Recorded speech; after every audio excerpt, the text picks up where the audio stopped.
heto na, napahiya itong si Congressman Abante. Itong vlog na ito, ipapakita ko sa inyo itong video ni Congressman Abante na hinamon niya itong si Baste Duterte. Na dapat raw kausapin mo yung congressman mong kapatid patungkol dyan sa flood control projects. Eto na naman sila. Ang kanilang mga, instead na unahin muna nila ang kanilang mga kasamahan dyan sa Kongreso na gumagawa ng kabulastugan na flood control projects sa sobrang laking korupsyon na nangyari na gusto ngayong paimbestigahan ng presidente, inuuna pa nila itong mga Duterte na naman, itong si Abante. Di ko maintindihan bakit ang laki ng galit nila dito sa mga Duterte na naman, ang mga anak ni former President Duterte. Ang kanyang mga kasamahan ang gumagawa ng kabulastugan dyan sa korupsyon sa flood control, idinadamay pa itong mga Duterte na matino na nagtatrabaho dito sa kanilang distrito. Okay? Ang unang video na ipapakita ko sa inyo ay itong paghahamon ni Abante. At pangalawa na ipapakita ko sa inyo ay itong mga dokumento na sinampal itong si Abante ng dokumento ng flood control ni Congressman Pulong at siya po'y napahiya dito. Ayan, maglatagan tayo ng ebidensya, maglatagan tayo ng dokumento, maglatagan tayo ng ebidensya ng mga pictures na sobrang matibay at makakapal ang mga simento ng flood control projects ng City of Davao and ang distritong Davao. Okay? At babasahin natin ang sagot, ang resback nitong si Congressman Paulo Duterte laban dito kay Abante kung paano niya pinahiya itong si Congressman Abante. Okay? So yun po ang mga pag-uusapan natin ngayon, pero help me po muna na i-like at saka i-share itong video na ito para kakalat ito sa taong bayan. Okay? Mahalaga like and share. Okay, ready? Sabay-sabay mo tayong mag-like and share. 1, 2, 3, go! Ayan, naka-like and share na ba? And sa mga bago pa lang dito sa aking channel sa Don Mar TV, mag-subscribe na po kayo kung first time nyo itong napanood, no? Para lagi kayong updated sa ating mga balita. So ito, unahin muna natin itong kay video ni Abante. Ito yung hamon niya. Ako, ang suggestion ko kay Mayor Baste, tanungin niya yung kanyang kapatid na congressman, magkano ba ang pondong nakuha? Instead na, ito si Abante, instead Abante na ang mga kasamahan mo dyan sa Kongreso, ang tatanungin mo, no? Patungkol po sa mga natuklasan. Ayan inilatag ni Bongbong Marcos ang mga contractors. Obvious naman kung sino ang nakalink na mga congressman doon sa inilatag ni Bongbong Marcos. Why don't you ask them? Bakit si Congressman Pulong pa ang tinatanong mo? Bakit si Basti ang itinitira mo? Diba? Sobra pong nakakahiya ka. In the first place, sabi nga ni Kong Pulong, tanungin nyo muna yung sarili nyo, ipaliwanag mo muna ang sarili mo, bakit ka nakaupo dyan? Totoo.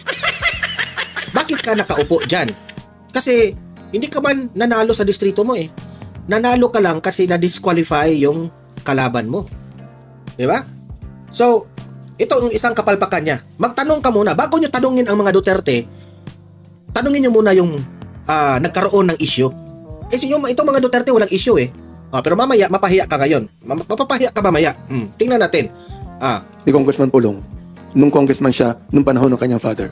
Hinamon niya nung congressman si Kong Pulong sa 2020 to 2022, hinamon niya, magkano raw ang nakulimbat na pera ni Congressman Pulong. Para mo na yung sinabi na magkano ang perang nakuha mo. Di ba? So, nagtanong siya ngayon. Your wish is your command. Ipapakita natin yan mamaya yung tanong mo. Magkano po yung nakuha? I-reveal niya kung magkano, kung saan ginamit. Kung saan ginamit ang pondong yan. So, nagtanong si Abante and sa tingin ko, in my opinion, ano kasi sila natataranta na kasi ang kanyang mga kasamahan dyan sa Kongreso na pumutok itong malaking issue na sila ngayon ay unti-unti nang inimbestigahan sa Senado. So ngayon, idadamay na naman nila ang mga Duterte. Idadamay nila kasi duda ko rito, unti-unti nilang idadamay ang mga Duterte dito kasi malapit na ang 2028 election. Siraan na naman ang siraan. Ako, hindi imposible na one of these days ipapatawag na naman nila si Kong Paulo Duterte na gawa na naman nila ng paraan ito na nangungurakot ito sa flood control dyan sa Davao. Hindi posible yan. Kung paano ginamit yan, kung ilang bilyon ang napunta sa flood control project, at kung bakit malaki pa ang baha at Davao, kinakailangan tanungin niya yung kanyang kapatid yan. Kung talagang PR stunt to. Alam nyo, oo nga, inamin man yan nila na bumaha sa Davao, pero hindi kagaya ng Maynila. Unahin mo muna yung lugar nyo, Abante.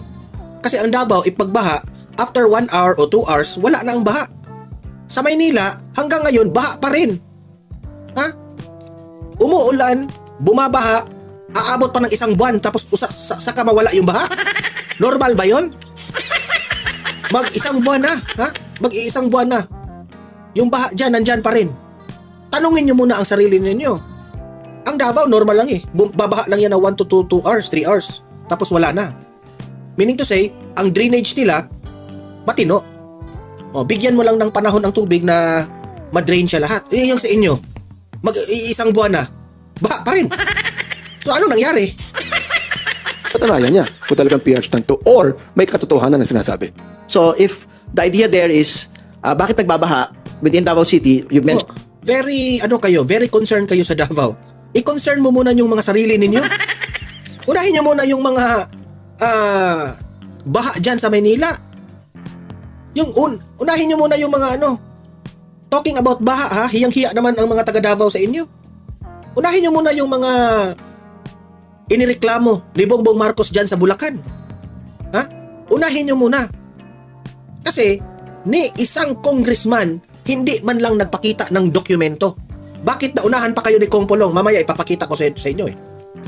Hinamo nila si Kong Pulong na tinanong na saan napunta ang pera ng flood control. Sinampal sila ni Pulong. Ipinakita. Mamaya ipapakita ko sa inyo. Ha? Si Kong Pulong pa ang unang nagpakita nito ha. Ni isang congressman dyan na sangkot dito sa mga contractors na ito. Wala. Walang naipakita. Nakakahiya kayo. Oh. Bakit si Kong Pulong na walang issue ang tinitira nyo? Ang pinagtripan ninyo? So the districts already, at malaki ho yung pondo na naibigay, ano ho yung nangyari sa pondo po na yun? Was it actually... No, they are questioning Pulong. Ganito po ang bansang ito nakakahiya. Ang tunay na problema, hindi nila binigyan pansin. Doon sila sa mga... Yan ang hindi ko maintindihan nitong administrasyon ni Marcos. Yung mga matitino na mga congressman, yun pa yung kinu-question nila. Pero yung tunay na may kasalanan na nangungurap sa bayan ng Pilipinas, walang ginagawa. Si Bongbong Marcos, mga contractors lamang ang kanyang inilatag ng mga pangalan. Hindi nga siya makapangalan ng isang kongresista.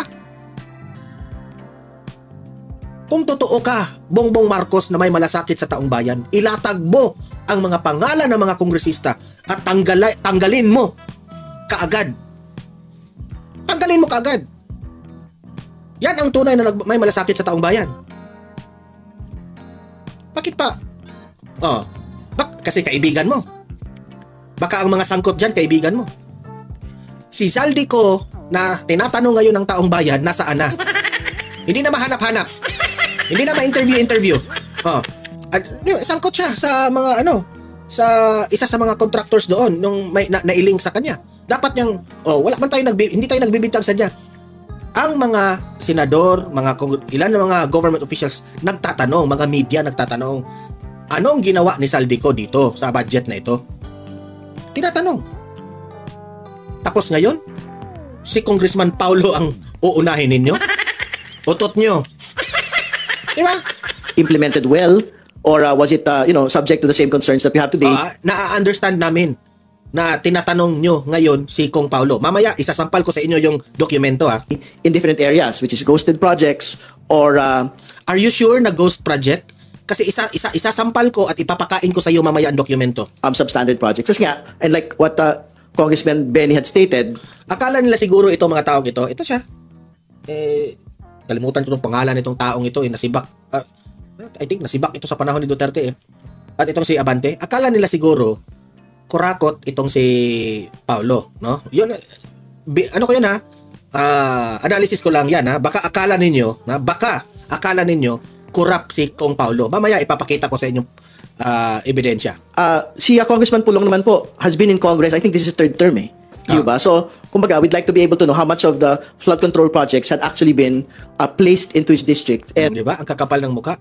Inuna pa nila si Kong Pulong na matino na nagtatrabaho?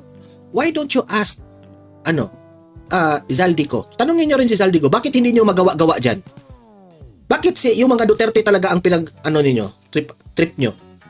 Yung mga tanong mong yan, sige nga, tanungin nyo si Zaldico, hinahamon ko kayo.